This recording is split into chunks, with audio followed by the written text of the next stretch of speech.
Yes. All right. Disclaimer. Amen.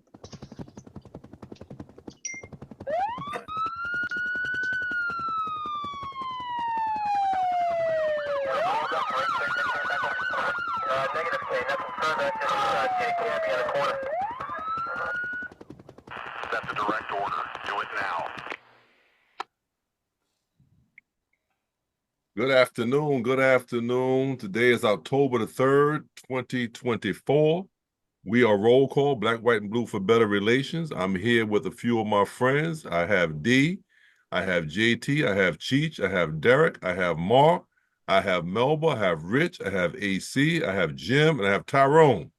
We're here to give you some information today, but before we go forward, um, we want to have a moment of silence for all police officers and law enforcement and all um, military and even loved ones within our own family. We just want to have a moment of silence for those who have passed on.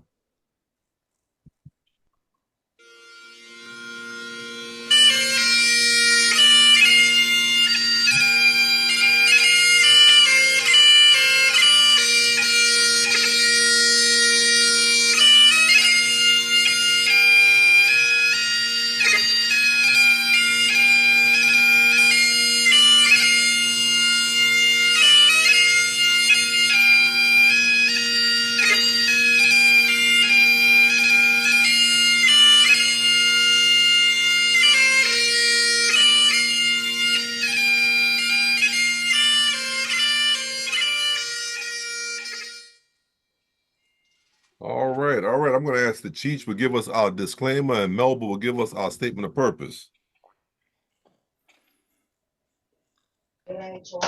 Good afternoon.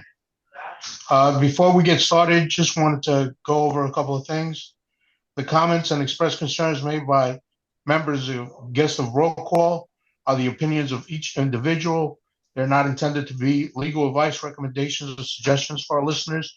You have to remember that the laws are different from village to village, state to state. So please check with your local police department or attorney for any legal advice. Also, once in a while, this panel may display graphic videos or photographs. They are integral to spark conversations and discussions. These videos and photographs come from social media like Facebook and Instagram and YouTube, so they're accessible to everyone out there. That's where we get them from. They're not the property of roll call. Also, once in a while, you're going to hear language that's very direct.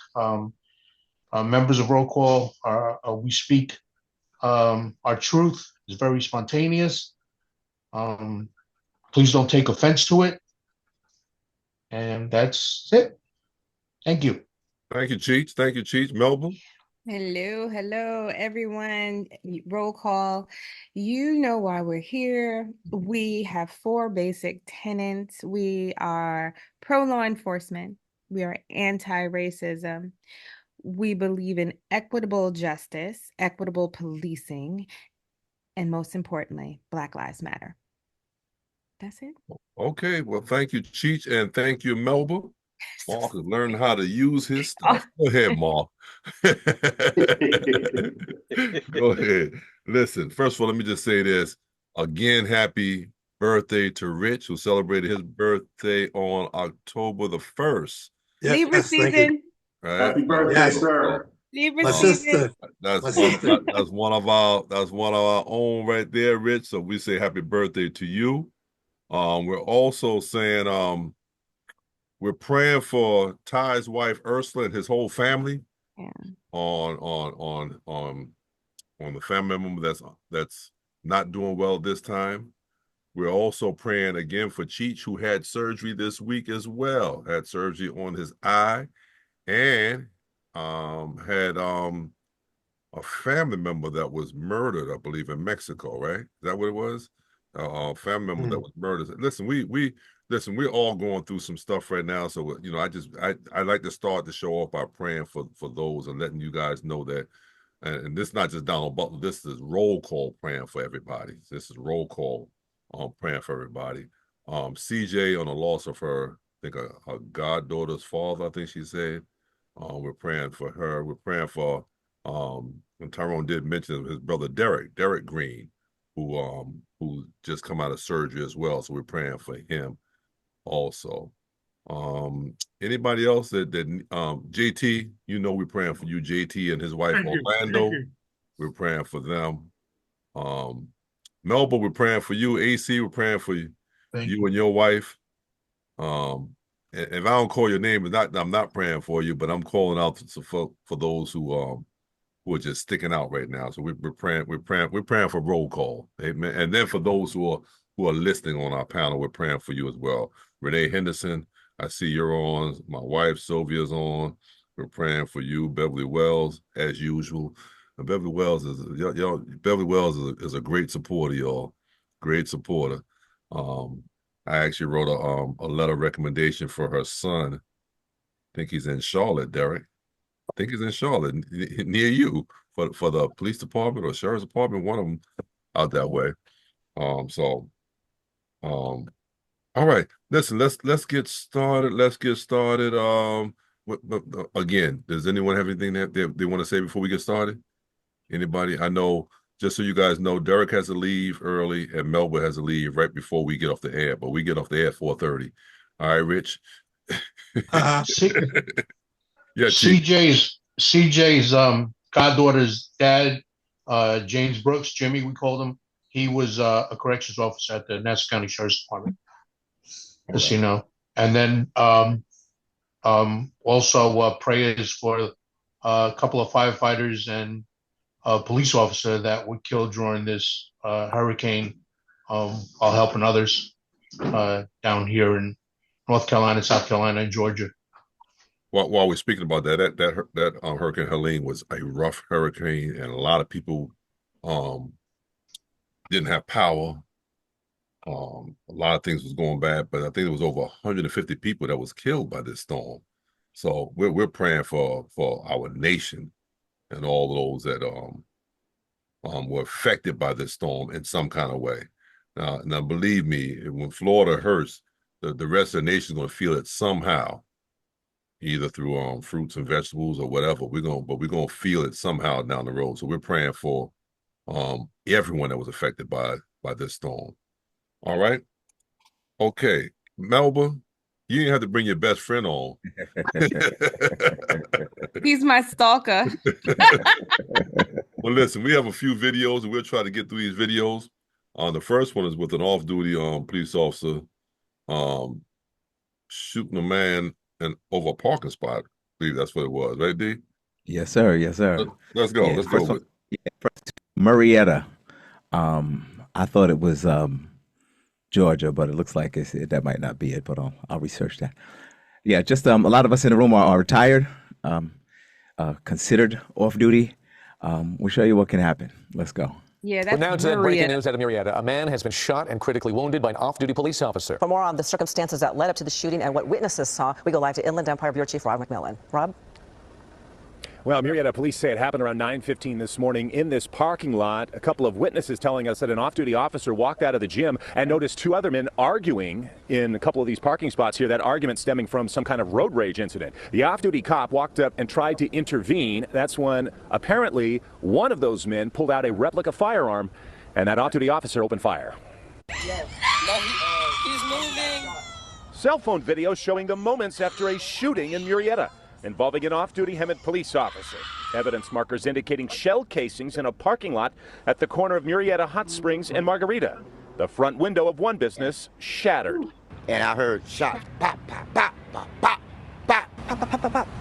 But I thought it was the... When it happened, her son shooting this video as they walked up to try to help the man who was shot. The man in the gray shirt is the off-duty police officer. And I said, I'm certified. Can I please help? He said no at first, but then he let me. So I went over and just kind of assessed him, got his name. He wasn't able to talk. He was ashen gray, clammy. It appears that the off-duty officer had witnessed a road rage incident that he was not involved in, and shortly after is when the officer-involved shooting occurred. Officers did locate a firearm at the scene, and the officer is cooperating with the investigation. Marietta police say that firearm they recovered at the scene, belonging to the man who the officer shot, was actually fake.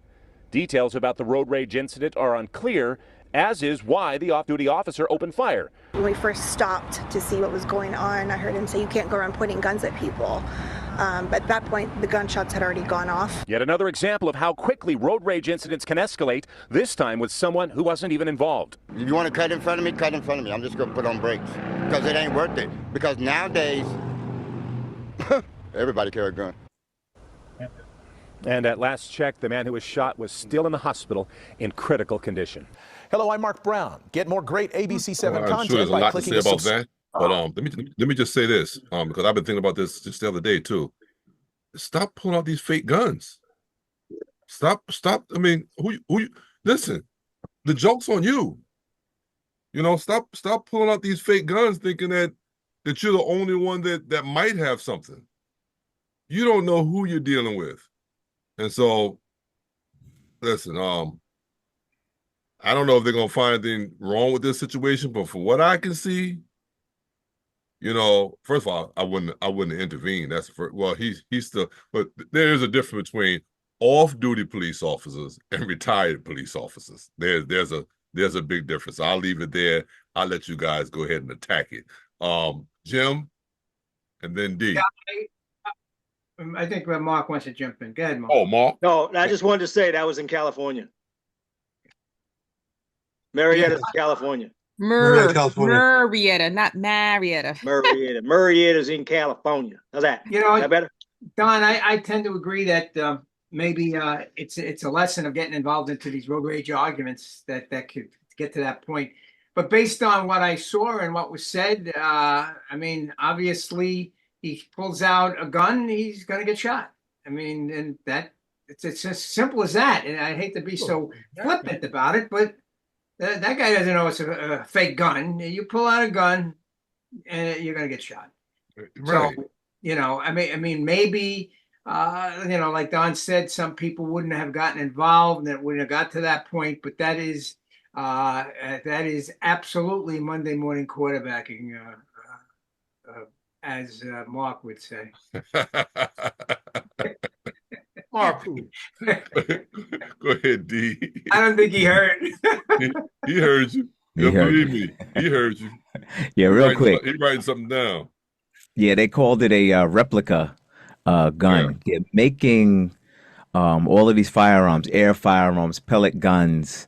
They make them look real. You can't tell it's not a real gun. And I don't even know if we want to consider it not a real gun because with that projectile, you can get hurt and hurt bad. Mm-hmm. I've been shot with a simunition, which is similar to a pellet gun. It hurts. Yeah, I was hurt, and I had protection on, and that really, really hurt. So I don't really want to make the distinction. A lot of people want to say not a real gun. He should have somehow know. Impossible to know, and sometimes they look as real as they can. I remember one of my nephews. We used to like to play with guns, and the first thing Uncle does is I grab it and I start red painting. You can't have it till there's red paint everywhere, and you can't have it nowhere that I'm not with you. And let me say another thing, and was involved in a lot of undercovers in the New York City area, and there's a thing that I started to do, and whenever, even if I had to make reference to my sidearm, nobody ever saw it. There are times we've been together, and I got it in my hand, and y'all won't even know it. We gotta. I know we have this mindset of get it, pull it out, but understand there's a lot of people out there carrying firearms. A lot of off-duty like us, a lot of retired, a lot of people that may be actually working at the time. And you're going to get addressed. And there's not time to ask a whole bunch of questions and get a whole dossier and get a lot of information. The bullets are going to start flying and people are going to start getting hurt. The last thing I wanted to say was you hear gunfire or you hear gun, get out of the way, hit the ground. That store got shot, right? And there was that bullet had nobody's name on it, and that could be you. The idea is to the one woman said her son pulled out his video camera, and that just makes me crazy. Those bullets go everywhere, and not everybody's a great shot, and they ricochet. And when I first started with the state police, anybody knows we used to carry magnums, model 681, and that gun used to shoot me at firearm practice. I'm just telling you, I used to get shot by that gun, and it was my gun, and I was shooting somewhere else. You when you hear gunfire, gun hit the ground, get out of the way, get behind cover. I know you want to video it. Everybody wants to be viral, but there's a different way to go viral. The off-duty portion of this, I just wanted to say, we know the penal law. I wish Kyle was here to protect yourself or a third person. If he can articulate this in court, that's all it takes, man. The way the penal law is written, all of us know if he's protecting himself or a third person, he's good to go. Not good to go because somebody is critically injured, but that's the way the law is. And I think while we're out there and we're in OK Corral and everybody's got a gun on their hip, please know what the law is and know what you can do and when you can do it, so you don't catch yourself in the middle of that. That's it. I've seen you cut your steak with a gun, so I know a lot of times you have it in your hand. Jared was next, but he dropped he dropped off. JT got his hand up, so I'm gonna go. Yeah, I just want to piggyback off what D said. Normal reaction when you hear gunfire, you look where it's coming from, which is wrong. But we're trained and know better is to hit the ground, because where it's coming from doesn't matter. It's where you going. So hit the ground. Hit the ground, please. Looking over your shoulder at, oh shit, ain't gonna get it. Good advice, JT. Good advice. Rich? Yeah, good afternoon, everybody. Yeah, this happened about an hour from where I live. It's a small department, Hemet Police Department. I got a couple friends there who are in my department and went there. One guy's doing a homicide. I guess more video might come out. We'll have to see with that scene. Maybe we'll get some audio what happened leading up to the shooting. But my question is this: if there's no audio and there's no drop the gun by the off-duty officer, and it's just this person with a replica, and then bang, you shoot. I mean, I don't know, the ins and outs on that, whether that shoot is actually, we say a good shoot or bad shoot, but I mean, just, are we caught in that gray area? I'm not really sure. I don't know what the panel thinks. Let's just say there were no orders given by the off-duty officer to drop the gun. He just saw the replica and shot him. In your mindset, would that be a good shooting? And the way we say good shooting, no shooting is good, but what does the panel think about that? Well, AC is jumping right up on there, so let me get AC up in there. Well, yeah, you mean legal shooting. If he's shooting at a person who's threatening deadly physical force, it doesn't mean that the gun has to be capable of firing, but he's threatening deadly physical force. You don't need to. Matter of fact, if you stop to identify yourself and tell them to put it down, you put more people in danger. That's what I would think. I don't think it would change the legality of this or the totality of the situation because it's not a functional gun. It could have been a real gun that couldn't function or out of bullets. It's still the same situation. But what about if he didn't identify himself? Yeah, that's what I'm thinking. I think that's what Rich is saying as well. Yeah, you don't have to identify yourself for self-defense or defense of someone else. It's you don't have to identify yourself in California? Urgent situation. Anywhere. Wait a minute. Someone has a gun out. Did you say anywhere? Identify yourself to stop that action. Because that's one of the things we were talking about, the different laws in different places. I just want to know. It may not be a law. It could be their policy. But I don't know. But I see those hands. I see you. But y'all maybe lose who was next. But I know Cheech was next, and then Jim. But Jim.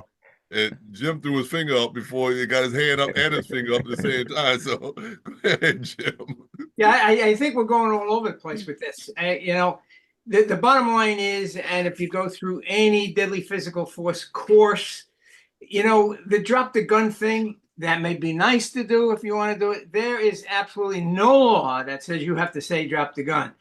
And the way I was trained and the way I feel about it, you pull a gun out on me, you're dead. I mean, that's just it. There is no television thing, drop the gun, I'll give you the count of three. None of that stuff comes into play when you have this. And as far as this guy goes, in this case, he certainly doesn't have to identify himself. I mean, I think it was AC that just said the time that it takes for somebody to shoot you is a second, a fraction of a second. So, and as for Rich, I mean, he could do things his way, and I respect him for that. But the law protects you in this particular case. That's a justified legal shooting. We're not saying good shooting. We're just saying it's a justified legal shooting. He doesn't have to identify himself. He does not have to say drop the gun. Okay, Jim, just one thing. Suppose the guy that got shot was a cop too. Sad. It has happened in the city a number of times, has it not? It's just sad. It's the guy that pulls out the gun should know better. And that's why, I think you guys from the city, you could probably answer this better. I know you do training about when you're undercover, that you don't just pull out your gun, or if you do, you drop it and throw your hands up immediately. Right. So yeah, you're right. It's that would be very unfortunate, but still a justified shooting. Okay. Listen, y'all, Derek fell off the screen a while ago and he had his hand up. So I'm gonna let Derek jump in and then we'll go to Cheech and D. All right, thank you. And Jim, what you said about if it's a cop, then it's too bad it happens. My godbrother's son-in-law, his daughter's husband, was the housing cop in Harlem. They got killed when he got off duty. He came out, he found someone breaking into his car. He chased the guy, pulled out his gun, and some other cops rolled up and killed him. He was a young father in his 20s, a father of 3 kids. Unfortunate situation. I guess the main thing I have to say, particularly with road rage incidents, is normally if someone cuts you off or they take the spot that you planned on taking, if both of you just continue driving, you'll be about 2 seconds later than you were already going to be. Literally 2 seconds. It's not worth the argument. It's not worth the time. And obviously, that's a 60-something-year-old Derek talking versus a 20-something-year-old Derek. But when you age a little bit and you think about it, it's not even worth the time. You'll literally spend more time arguing over a road rage incident than it would take if you all just went on about your business. So just give them a wave and keep it moving. For those of us out there that are listening, wave at them, keep it moving, and that's it. All right. Listen, I'm not so excited about getting involved in stuff anyway. No. I'm gonna tell you that right now. So if I see something, I'm gonna be a good witness.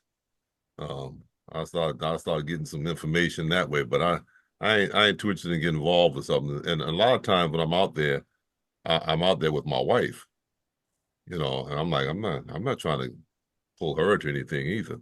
Cheech, you're up, man. Cheech and D. Yeah, man, it's tough always going after Jim. He beats me to everything. But yeah, Don, you're right. I guess being an off-duty officer and being a retired officer, 2 different things. Like you said, I don't even carry my weapon anymore because I just don't want to be placed in that position. The guy at the end said it best. Everybody now carries a gun. So it's better to walk away and just let it be. To me, like Jim said, that looked justified. It was out in the open. There's no cover. You didn't even have time to say, drop the gun or I'm police. the other guy pulled the gun first, hey, I'm not going to wait to hear that pop before I react. Once the gun is out, game's on. So it's unfortunate, but to me, it looked justified. And for everybody that's out there, it's a lesson. Don't carry, replicas or toy guns. There's just no need for it, and there's no need to pull it out and show it out in the open. You don't know who's around you. That's true. That's true. Very true. Thank you, Cheech. I got D, but D, let me just jump you real fast and go to Tyrone. Hey guys, so I made 2 off-duty arrests during my career as a police officer, and it is a lot of responsibility you take on making an arrest when you're not on duty. A lot of things you must be aware of, and it's just, I think this officer, while it's a very, very extremely unfortunate situation, I was fortunate in both off-duty arrests. I didn't even pull my weapon on one because I worked in the town where I grew up, so he knew I was a cop, and the guy said okay and gave up. But the first one I did pull my weapon because the guy had a knife. But it's a lot of responsibility, and people don't understand. I mean, it's hard to explain, and everybody who's police officer on this panel can agree with it, I'm sure, to explain the feeling you're going to have. You have to do that to make an arrest in general, let alone to make one off duty when you're not in uniform. So I think this, and Rich, I understand what you're saying, 140%. That's up to the individual, but all bets are off when you pull a gun out.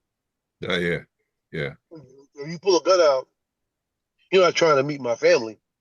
You're trying to get me to meet God. So all bets are off when the gun comes out. I'm not talking anymore. I'm trying to get home to my wife and kids. So that's why I was going to make sure I talk about the importance of the responsibility we have as officers, especially when we're off duty. It's best to be a good witness, man, unless it's something happening to you directly or somebody else. You can be GOA also. You know what I'm saying, JT? For those you people that don't know, gone on arrival. Okay. All right. D and Mark. Just real quick, Jim stole my fire also, but I think 2 words you were looking for, Jim, was infinitesimal. That's the time. It's instant, quick. All of this, it sounds nice. We're Monday morning quarterback back in, and it has all these nice things. When you're out there, and those of us that are out there, things jump off so fast. You don't even you rely on your training so much that there's no time to think. So when people want to think about, I stop. It's reaction. It happens in an instant. The other thing, Jim, you were thinking of was friendly fire. And I called it, when I was out there as an off-duty in New York City, a friendly fire doctrine. That's why I said you'll never see me with it.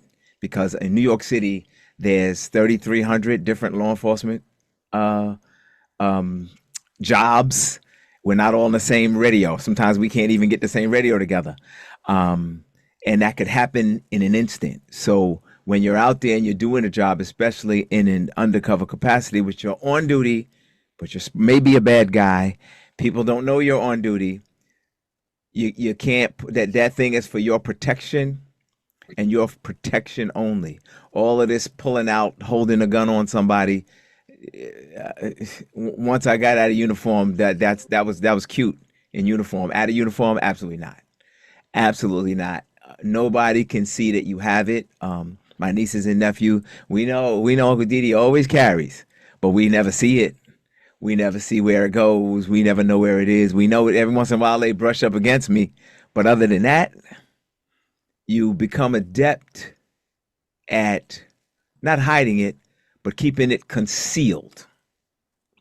And that's what we got to think of. If you're in an argument, it don't come out for an argument. It doesn't come out for a parking space. Mm-hmm. It doesn't come out because I'm mad at you or you called me a dirty name. That thing stays what we call parked the entire time. It only comes out when you're ready at that moment to use it.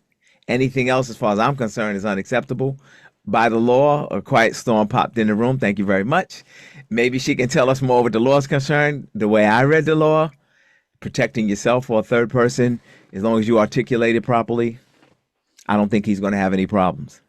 And you don't get to go home. So that's the idea when you're pulling out a gun and you don't have a lawful reason to pull it out. Thank you, AC. You said it. You're looking to DOA, GOA. Gone is gone, is dead is dead. You're not going to get a second chance to sit there and discuss it was a replica. It was my friends. The idea is it stays concealed until you have no choice but to use it. So when I do see it, I think you're going to use it. So we're infinitesimal, just like that. Hey, let me add that. You said if you don't have a reason or you're not legal, I think it said you legally can't bring it out, whatever it was. I would say even if you legally bring it out, you don't know who's watching you and don't know who you are. You're absolutely right. So my thing is that I don't want to bring it out because I'm not in uniform. The people who see me with a gun don't know who I am. I don't know what's going to happen. So I'm not taking those chances. Yeah. I'm not taking those chances. Now, Mark, I know you're next, but let me get Derek because I know he's supposed to get out of here at 3:30. Yeah. So I'm going to do Derek and Mark. And I just wanted to say before I go, the only reason that I carry, and now I would say off duty, but there was probably a good 12, 15-year span that I didn't even carry off duty just because it's more uncomfortable having to conceal it than to actually carry. But the only reason that I carry now is for my protection, not for other people's protection, unless the other people are with me, like my wife or my children. But I carry for my protection.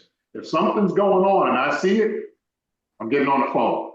And that's it. I'm not pulling out anything. I'm getting on the phone.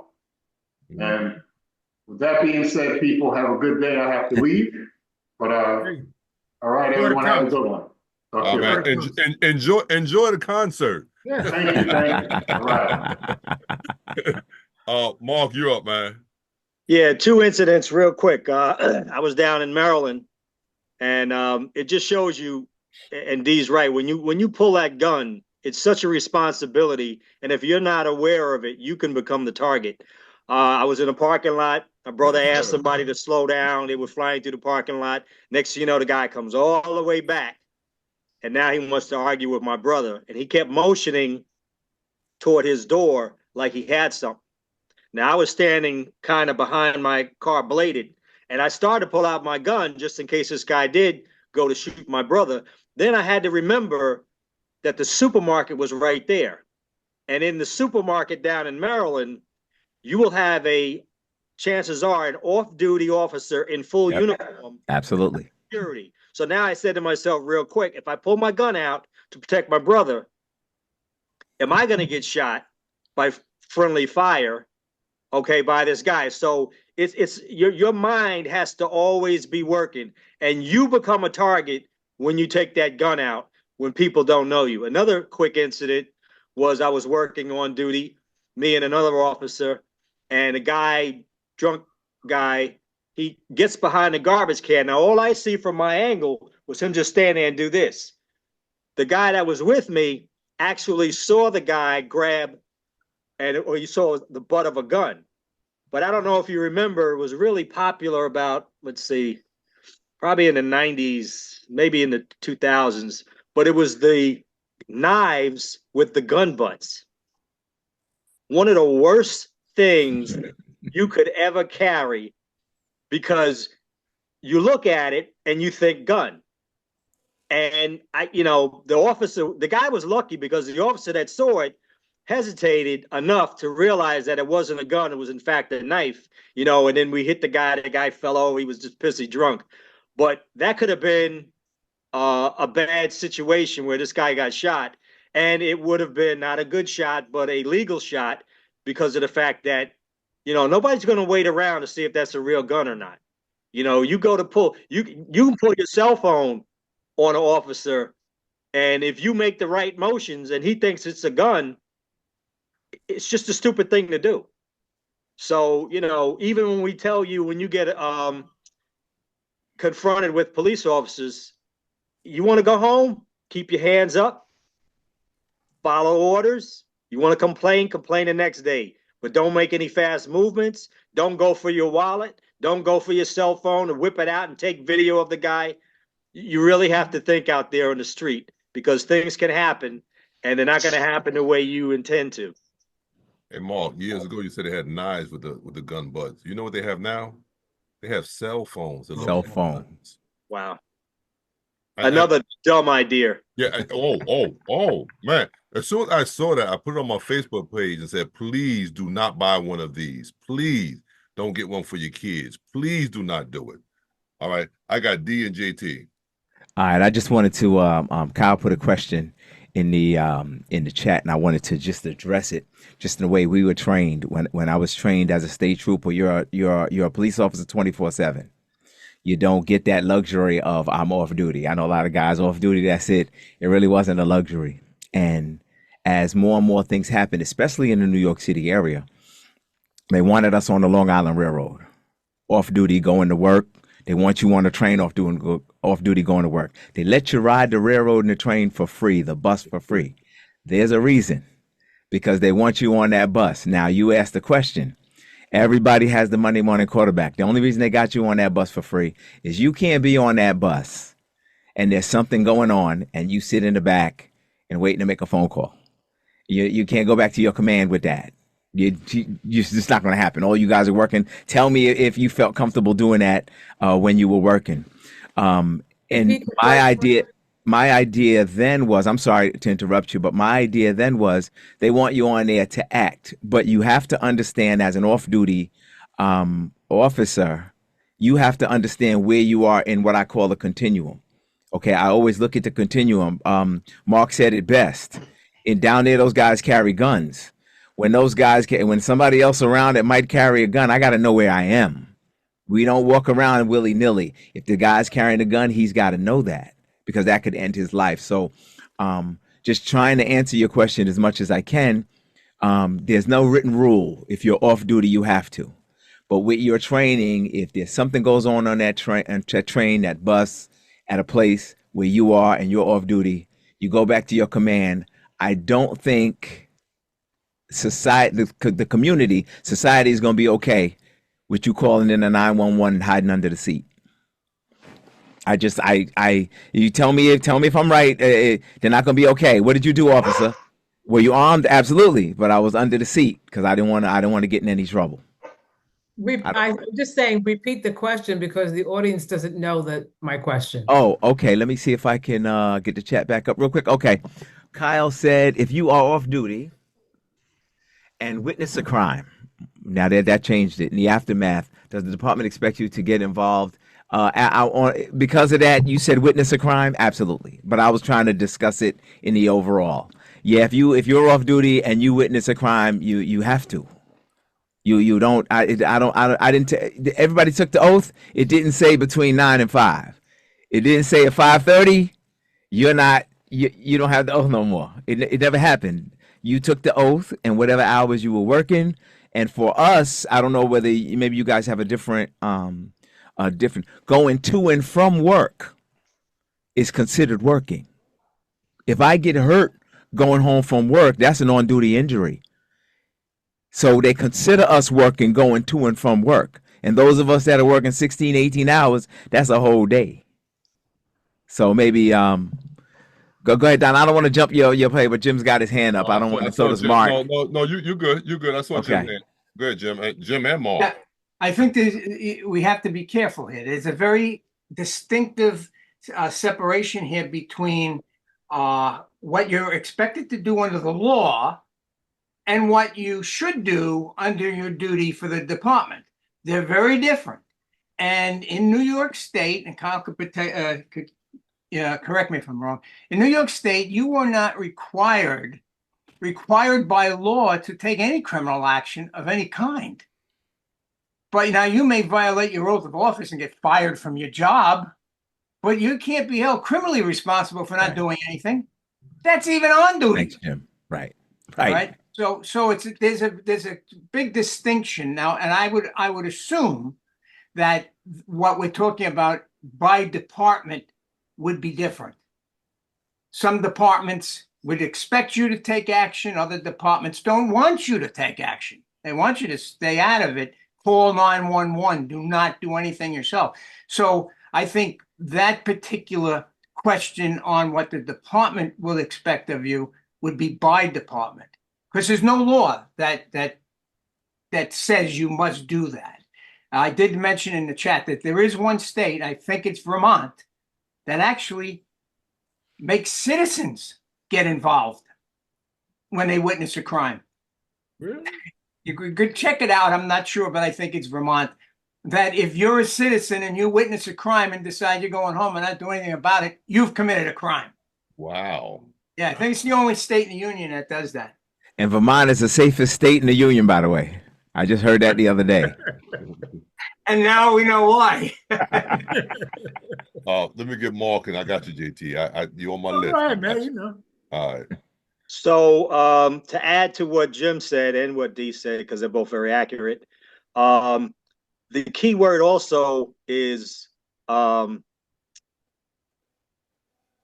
second.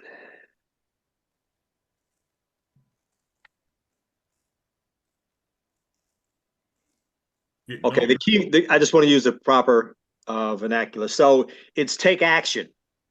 So take action can be varied and it can be justified. So if you see something and you feel that if you do take physical action, you can put more people at harm. So therefore, you only took witness action, and you be the best witness that your former office, Kyle, could ever have.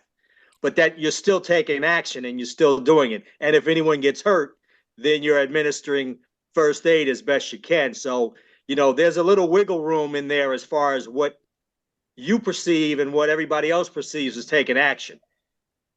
So that's another thing. But, you wouldn't want to force somebody to physically take action and then put more people at risk and even get into a crossfire because somebody on the other side is a cop and now they're shooting back and forth and everybody's getting wiped out. Mm-hmm. So you have to use things within reason, just like, this officer at the store that I had mentioned, he would have been taking action and proper action, and I would have been the victim because he had no knowledge of who I was. He just saw me drawing a gun down. Now, say my brother was a guy getting robbed, and now I take my gun out to protect him, still the same scenario, I could still get shot. So I then have to say, all right, I'm just going to be a witness, and that is my involvement. So the job is going to want you to get involved and not just walk away with all the knowledge that you have of being a police officer. They're going to want you to bear witness and give a statement. So that's pretty much that. It was something else, but I forgot explaining that.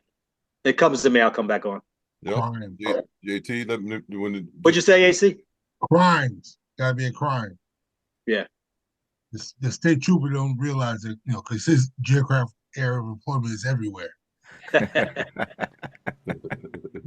You know what, AC? I'm gonna let JT go, but you just made a real serious point there. You really did, because if your area of employment is smaller, then your police powers are pretty much in that area when it comes down to certain events, non-crimes. Yeah, right. JT and Jim. Yeah, I just want to tell an incident that happened to me. Doing undercover buy in Harlem. I got a snitch sitting next to me and a drug dealer sitting behind me with a brick of cocaine. We're bringing it back to Long Island. We know that this guy have a car following me.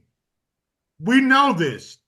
The cops and the CI, we all know this. I got a 38 in my gut.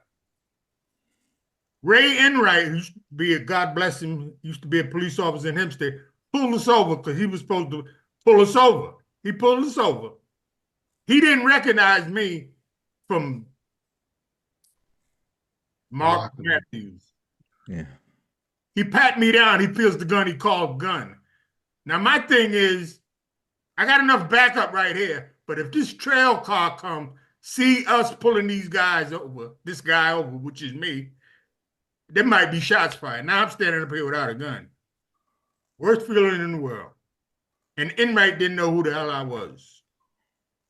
JT, didn't one of our very own pull a gun on you? A couple of times, yeah. Oh, Which one?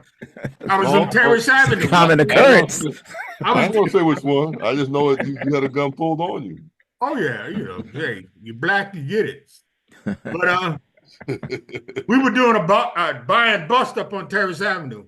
Me and Willie folks, we was in the hallway at 145 handing out cashew nuts. Some guys came in and was hanging around in the hallway, and it didn't look good. I looked at Willie, he looked at me. Next thing you know, a gun come out. We're running after this guy up the steps. And now here comes the uniform. And one guy told me he almost shot me, but he recognized the jacket I had. I had my Bulls jacket on. Another close call, but it's not safe. Oh, not at all. Not at all. I mean, especially undercover. I mean, D was talking about undercover. It's not safe, you know. But when I was on duty, when I was still working for the Hempstead Police Department, I always carried my gun. Always. I don't care where I was going. Even in Walmart. But now down here, I don't carry it. If I carry it, I'm maybe a gut feeling that you might need to carry this. I put it in the glove compartment, but I don't want to have it because I don't want to have to use it. Because my temper would have me shooting people, cutting me off.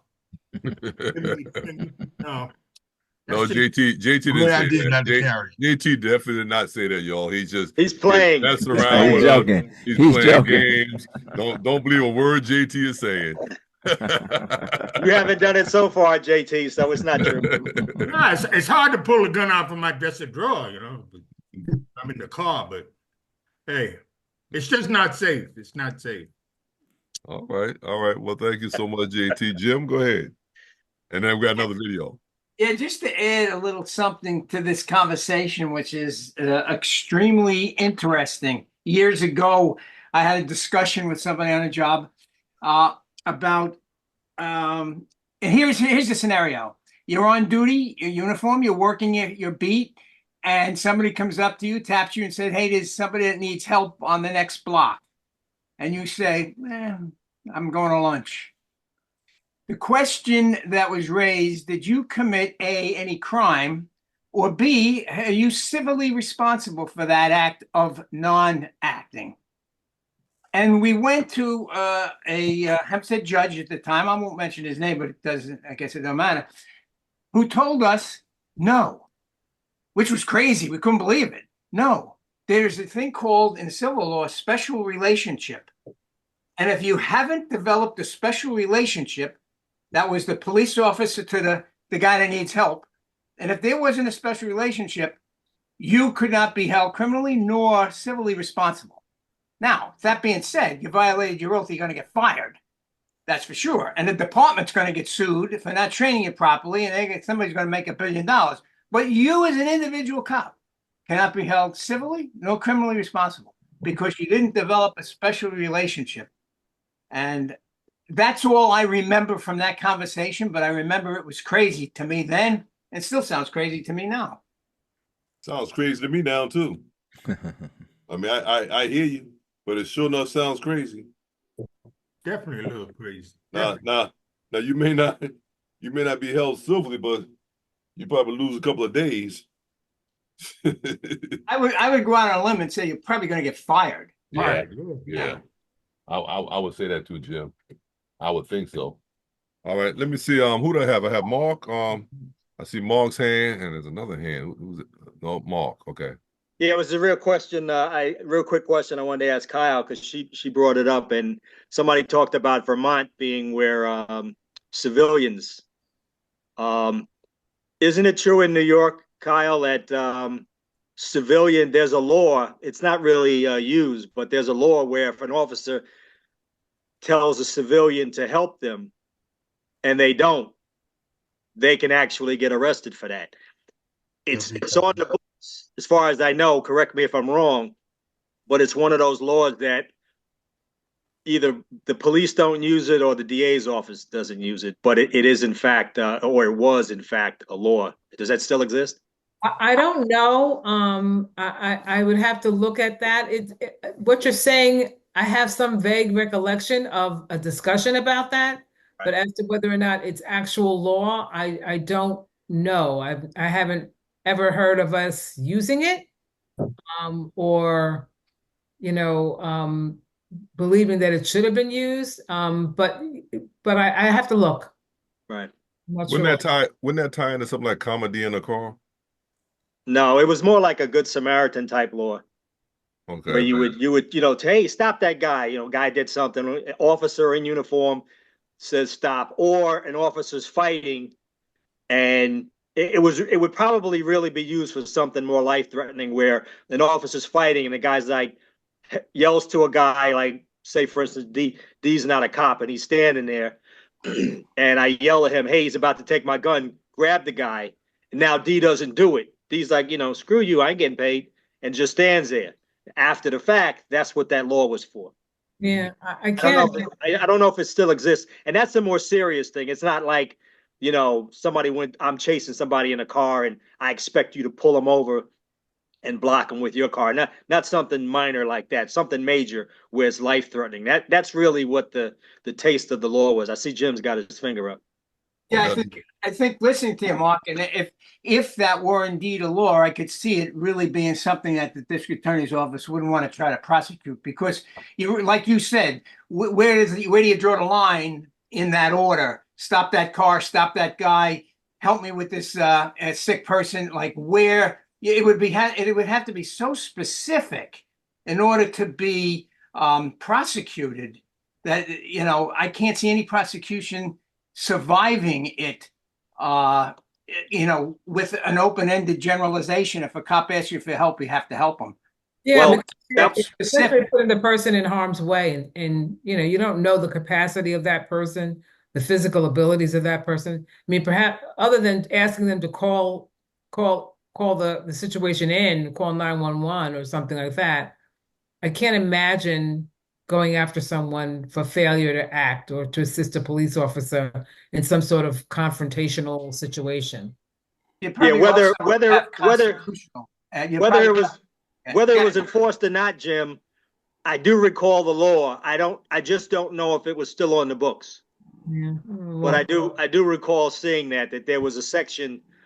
This is back when I was in the 80s, when I was in the city. So, but I do recall that there was a section similar to what I said, where you could actually get charged for not, if an officer tells you to help me and you don't, as a citizen, you could get arrested for it. But like I also said, I don't know how often it was enforced. But there are a lot of laws that are on the books still today that are not enforced. Every time you get into your car on the driver's side in the street, you're actually breaking the law that hasn't been removed. They don't remove laws quickly. But anyway, that's another story. But there's a lot of laws out there that you don't know about, and you could be breaking them, but because they're not enforced, you don't get called on it. I think also there's a lot of constitutional issues involved in a law like that. Whenever you have a law that says you must do something instead of a law that says you cannot do this, which is easy to be enforced, but to have a civilian in this country say you must do this, there's always a constitutional angle to that. Yeah, well, the more lawyers, the more the Constitution gets, the more the laws get challenged. But back when they came up with this law, that might not have been the trend, and therefore it might have been used more. But my thing is, if that's the case, then take it off the books. There's a whole lot of laws that should be taken off the books, but it's not being used right now, especially with these same-sex marriages and all that stuff. There's a lot of laws that's on the books that you can't enforce, because now you have another law that protects that behavior. But very true. So I'll I won't do that on the air. I'll talk about it if y'all want to talk about it later. D, let's go. Yes, sir. Mark, you brought up a good segment that pushes us into a nice segue into the next segment. Your police, female state trooper caught in a situation, and we do have a bystander that helped. So that's a nice little segue. Arkansas State Police released a trooper's dash camera footage today from a July 27th traffic stop that ended in an officer-involved shooting. Police said Angel Zapit Alvarado, 26, of Guatemala, had a blood alcohol level of twice the legal limit when he resisted arrest and assaulted the trooper during a traffic stop on Interstate 49. According to the police report, at approximately 7:43 p.m., Trooper Duncan attempted to stop Zapit Alvarado on I-49 southbound after he passed her marked patrol unit traveling 114 miles an hour in heavy traffic near the 83-mile marker. Zapit Alvarado initially showed no signs of stopping, even after Trooper Duncan activated her emergency lights and sirens.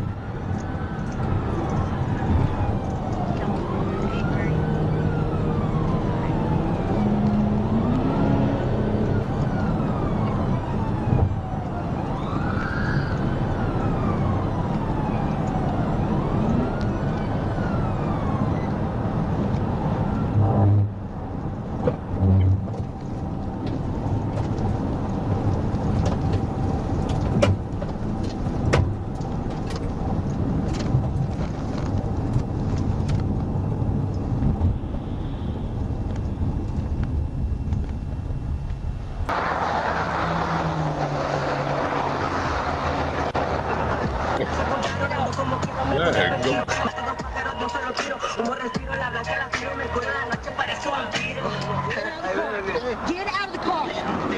Get out. Like that. Wait out.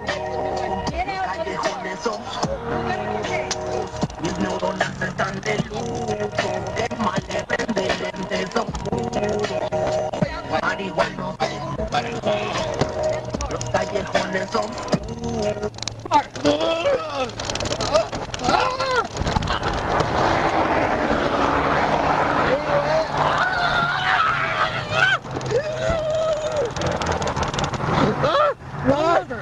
Roll over right now. Why? Roll over. You're going to jail. Roll over. I'm going to pull the trigger. Why? Roll over. Roll over. Roll over. I feel like why? Roll over. Why? Roll over on your stomach. Roll over. On the stomach. Okay, I'm done. Roll over. Okay. Now. Okay. Roll over. Put your hands behind your back. Put your hands behind your back. No. Roll over. I'm dying. Roll over. Okay.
Now.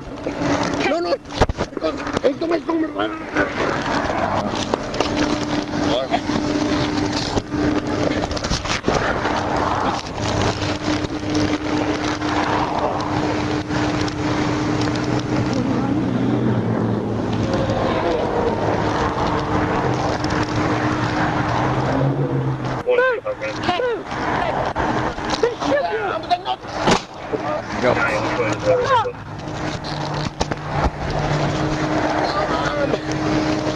Shots fired. Get on your back. Get on your back. Roll over.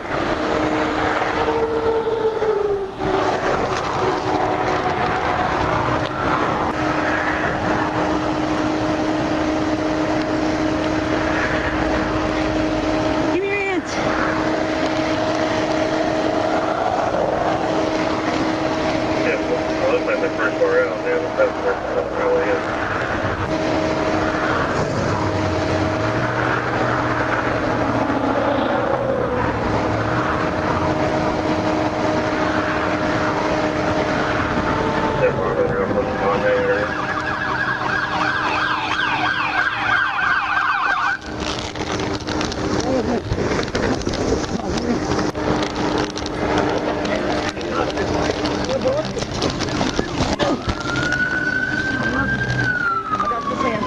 Let's stop it there. Ooh. All right, I'm gonna hold off what I gotta say. Dave had his hand up while it was going on. Dave, go ahead. And Jim. Dave and Yeah, Jim. yeah. You know, I love state troopers. But that was a female, right? Yep. Her tactics were horrible from the jump. And I tell you, in my opinion, it was horrible. We make car stops too. And she went up there, just opened up the door, and went in. I mean, come on, man. And this guy is. I mean, yeah, she was in great shape though. Yeah. That probably would help save her ass. But you notice how all that traffic kept passing as she was struggling, and then one lady stopped to help her. Yeah. And now this is Arkansas, right? Yeah, let me see. Yeah, believe that was Arkansas, right? Yeah, I think it was. Yeah, all those now it takes a while for your backup to get there, especially in Arkansas. I got family live down there.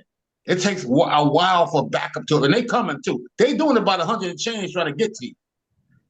But you know what, man? Then she started getting tired because this guy was rounded. I don't know, man. I don't know. She didn't even ask for no paperwork or nothing, man. But just to give herself some time to possibly get back up there if she had to. But man, she went in that car. She opened that door and went in there like that, man. I'm just glad she's okay.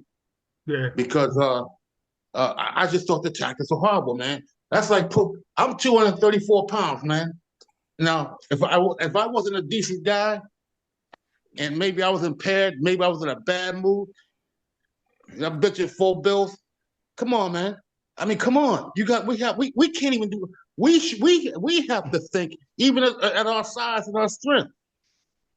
How many of you guys over here ever wrestled with a guy on angel dust? Nobody on here, right? Yeah. They got No. yeah. Oh, I definitely have, Dave. Rich, you here?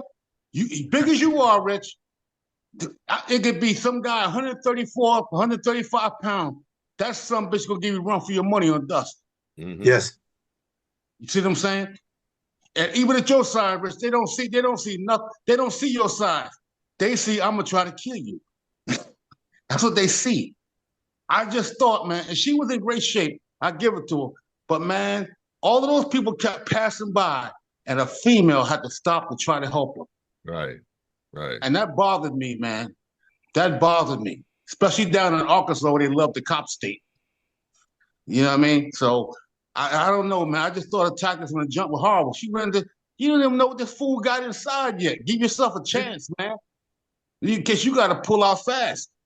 You know, especially that's a gun state. A gun state. Yeah. They love their guns. They love their machine guns and their bump stocks and all that shit down in Arkansas. They love it. Come on, man. I'm not a trooper. D, you a trooper, man. And I know you've been on them dark ass roads upstate New York, man. You know what I'm saying? So, God bless you, man. That's some dangerous shit, man. I'm sorry. Go ahead. All right, Jim and Rich. Yeah, I just want to say two things. Kudos to that woman that stopped. I really believe watching that she probably saved that trooper's life, because I think this guy would have eventually tired her out and maybe grabbed her gun. I mean, he already got her taser, so and threw it in the roadway, so the gun would have been his next target. So really, kudos to her. And she wasn't a very big lady either. She just jumped right in there. I can't say enough about the bravery of that. And thank God she was there. Like like Dave just said, nobody else was stopping. And the other kudos I want to go is to state police. That is unbelievable how long it took for backup to arrive. And even in our state, New York, I'm sure it's the same thing. You get into a wrestling match out there in the middle of a parkway, a highway in the middle of nowhere, and your backup is not around the corner. That's right. And I just kept on thinking as this girl was wrestling, I'm saying, where is the backup? You know, we from small departments like Hempstead, we never had that issue. We had people there within seconds of our yelling for help. So kudos again to all these state troopers that have to handle these things alone for a long time. And Jim, I would say this to add to that, that I believe that video was real time. So we're sitting right here, and in real time, we're like, that's taking forever to get some help. It's taking forever. Karen Caffey says you have to understand why civilians distrust police officers, no matter how many wonderful officers we know. When you see an officer like this, let me just put it like this. Now that would have been a situation where I would have definitely stopped. If I was riding past that, I'd been pulling over. You're not gonna kill this woman out here, And I thought, at first I said, "Oh man, you just going in somebody's car, pulling people out. What's the story?" But in some of these states, if you're over a certain miles per hour, they're locking you up.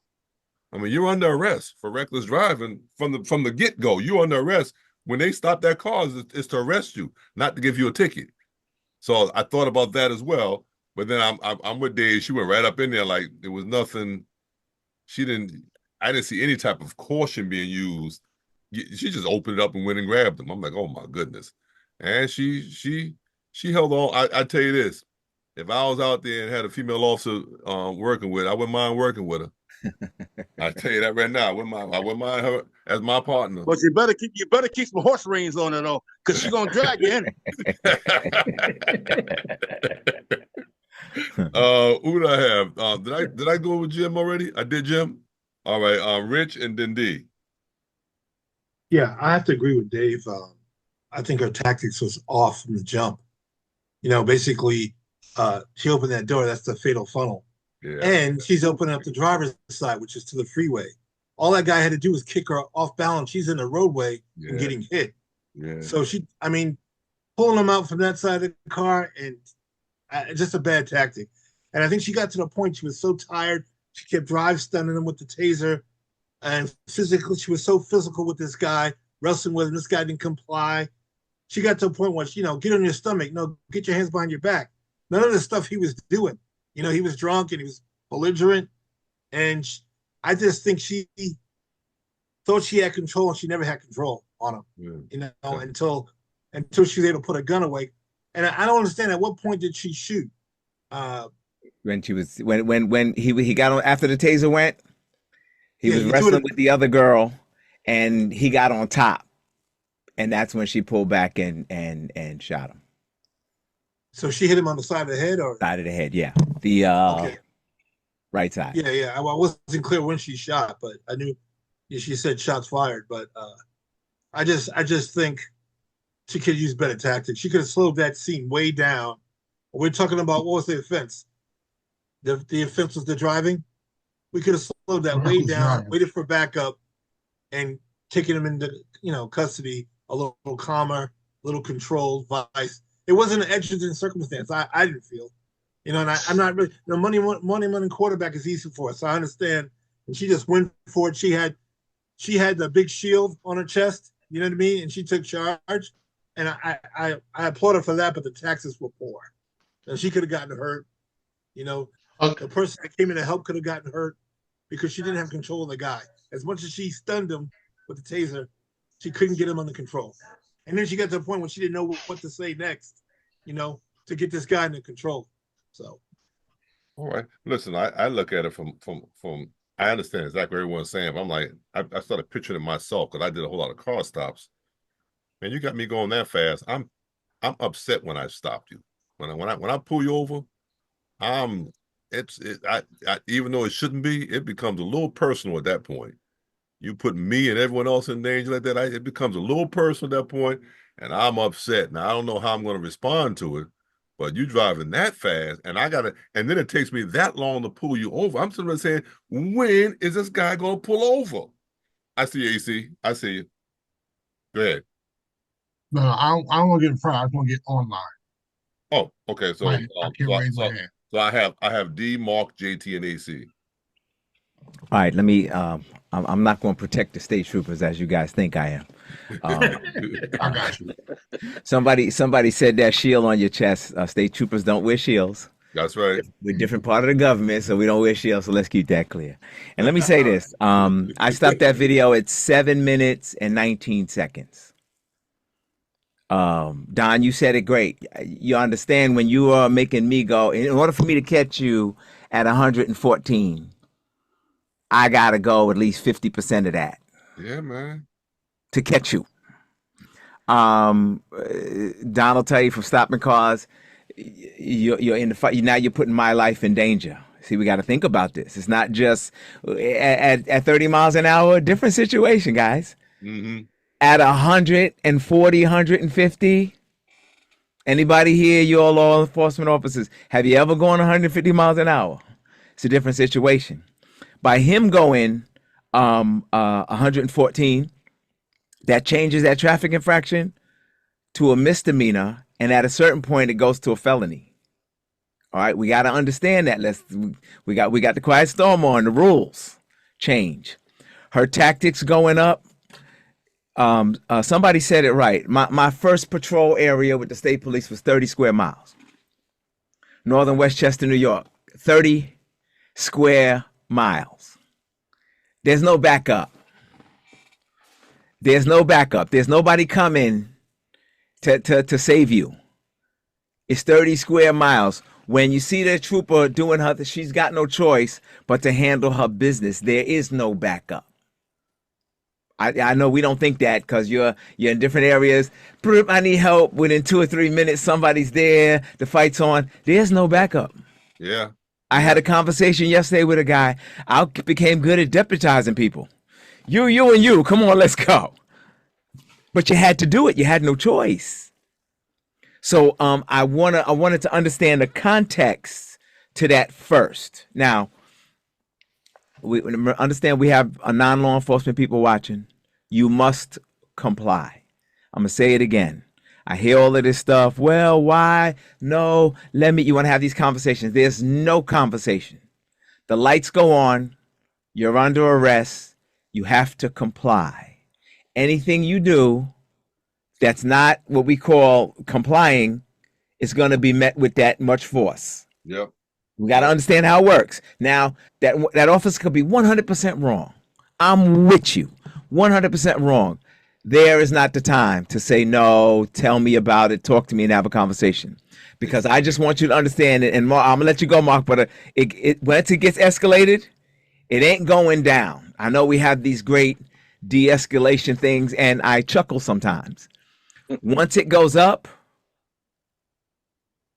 it can't come down. Mm-hmm. What I want everybody to do is get into a wrestling match for 3 minutes. That was 2.5 times that. 3 minutes. A heavy round fight with Mike Tyson's 3 minutes, and them guys are exhausted. Yep. The idea is when you're out and you're in that area, you can't let it get there. I know she ran up too fast, pulled the keys out. Oh man, listen, I can't let it get there.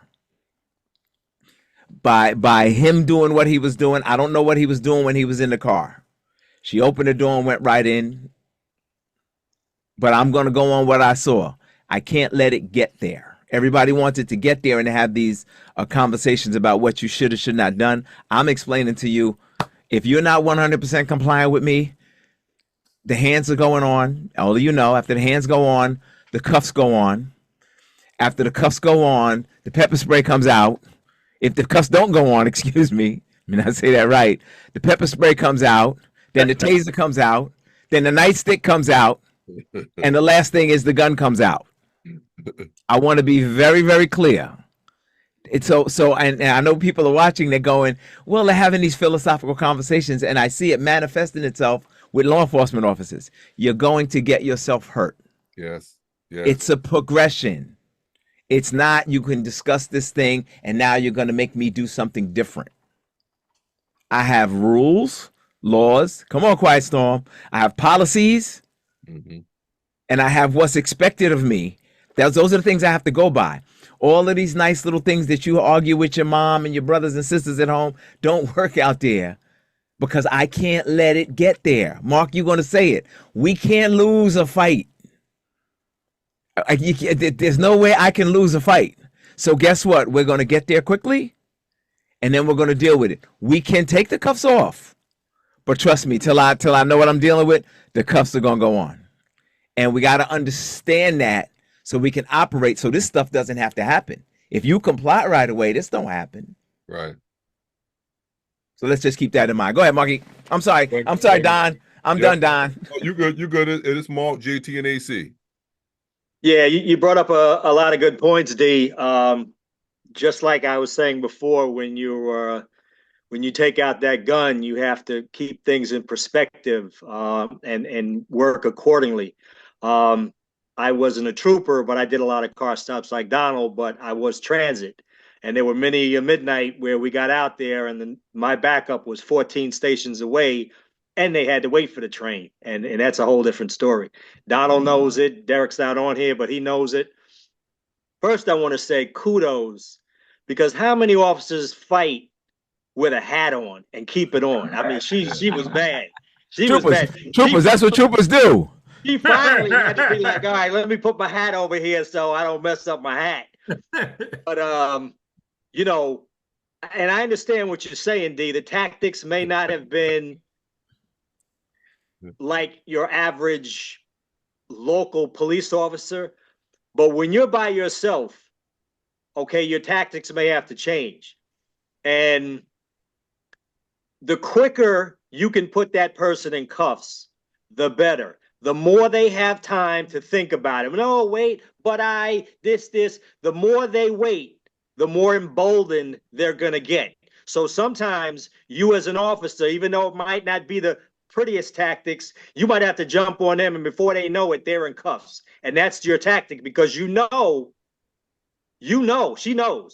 her backup is not close. Matter of fact, she might have called it in while she was chasing homeboy, but she knows in the back of her mind, because Donald knew where on a midnight, where his closest backup was. Don't think he didn't.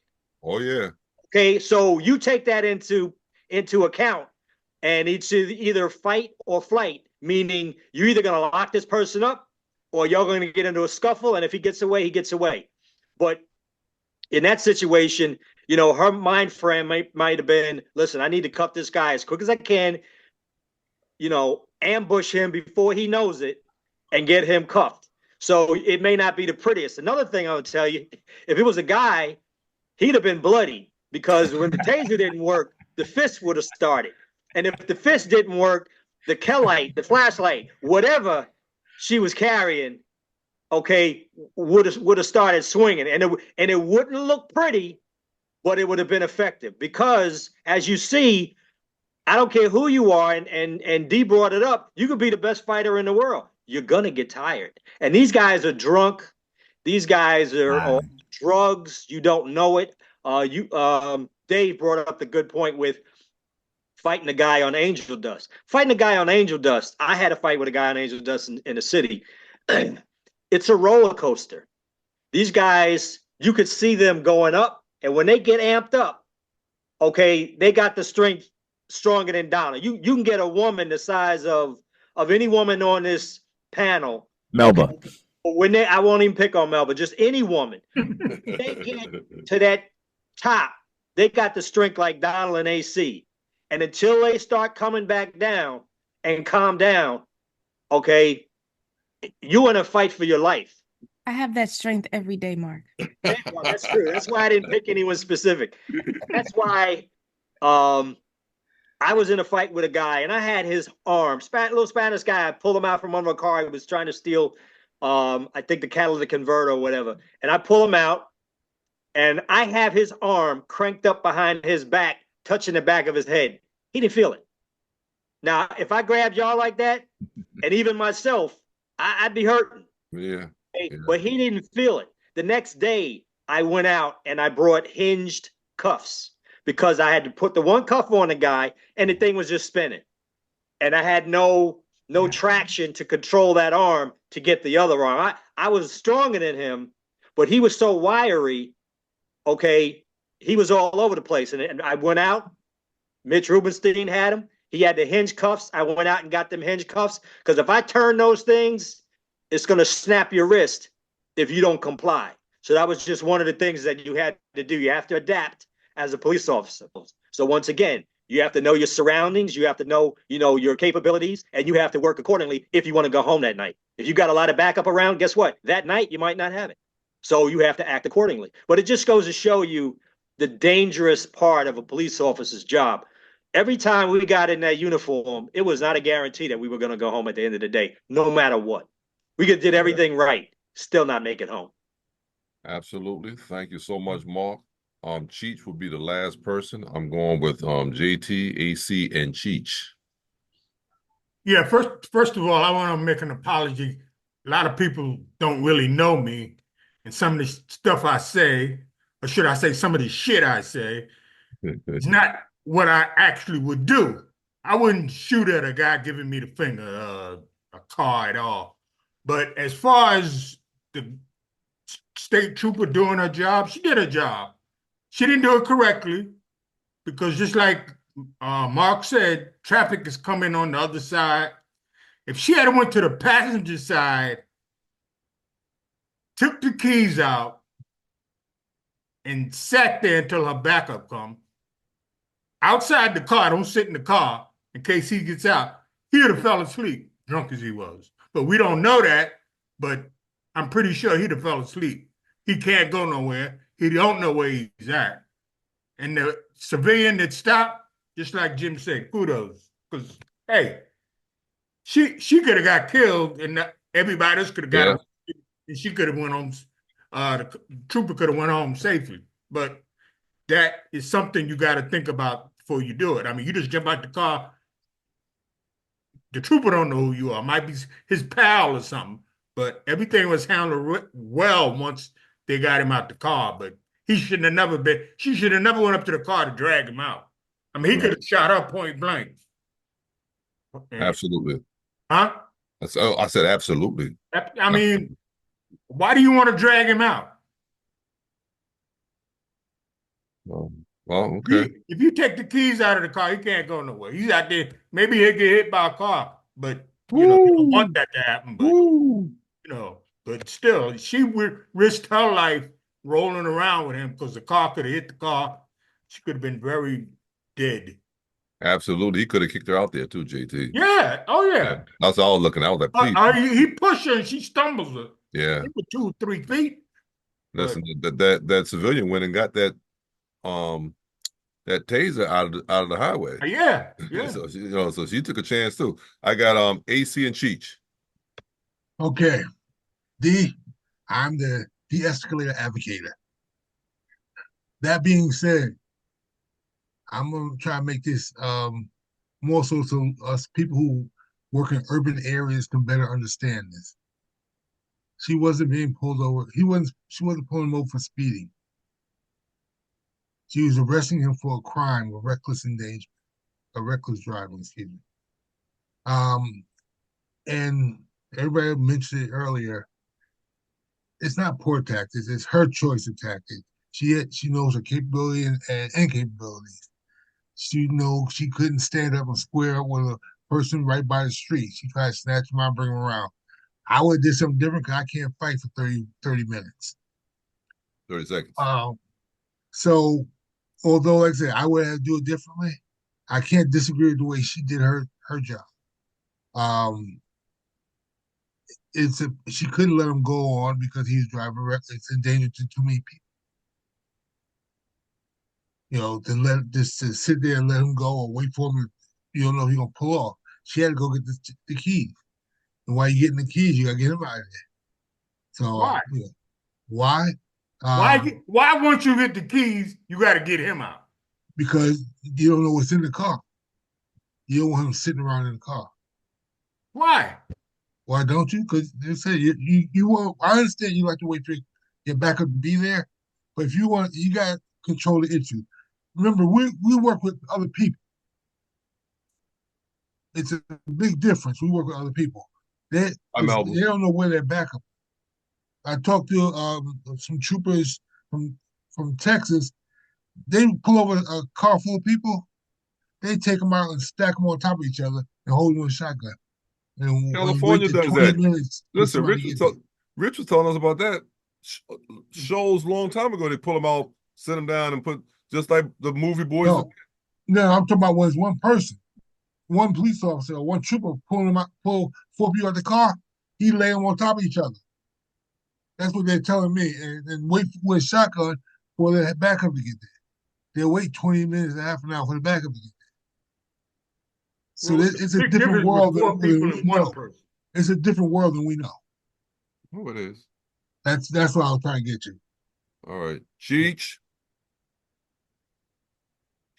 Hey, I just wanted to bring up a comment that was made of this possibly being of there possibly being a language barrier. I've had to talk to a couple of different groups, Latino groups, regarding situations where you might end up, being pulled over by the police and what to do and everything.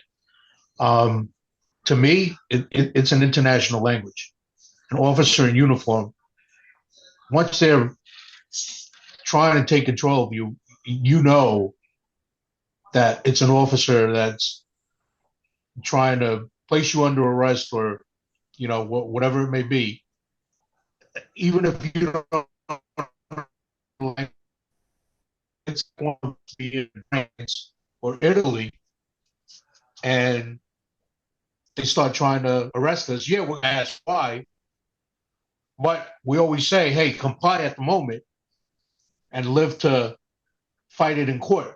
Well, I'll find out the why once I get to court and have an attorney. But at that moment, I have an officer. I'm not going to understand what he's telling me. But if he's placing me under arrest, I'm going to comply for the moment, And yeah, I want to know why. And he kept asking why. He did say that he wanted to go home and he wanted to go see his son. I understood that.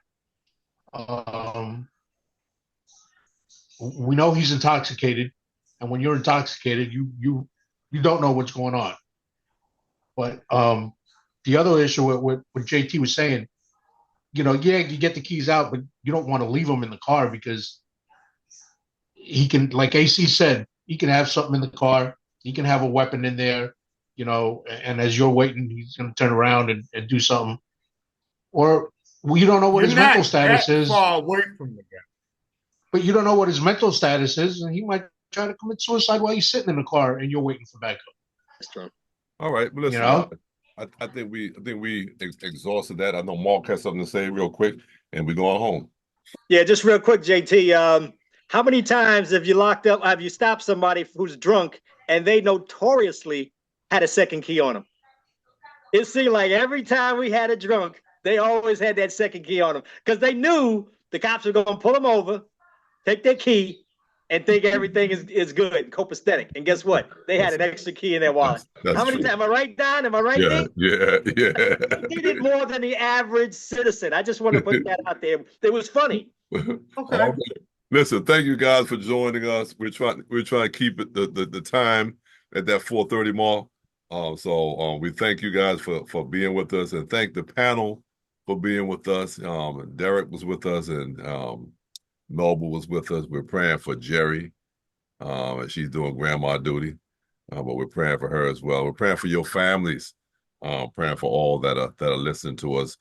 AC reminded me we also have a YouTube audience. We're praying for those. Thank you for those on YouTube for joining us on Thursdays as well. I think that's it. Anyone have anything before we say goodbye? Dave asks that we pray for his cousin Doretta in Yep. Bowie having hip replacement tomorrow. Tomorrow. Yep. So we're praying for her. We're praying for you, Cheech. Tyrone's family. We're praying for his family. JT, you know, you and Orlando are always on my list, and AC as well. Let us pray. God, our Father, we thank you for this program. We thank you for every person that participated. We thank you for those who listen and watch us on Facebook Live and YouTube. We pray to God you continue to watch all of us, keep us from all hurt, harm, and danger. Watch over us as we sleep and slumber tonight. Be so kind to wake us in the morning to see a brand new day. We forever give your name the honor, the praise, and the glory. In Jesus' name we pray. Amen. Amen. Amen. If it's God's will, we'll see you next week.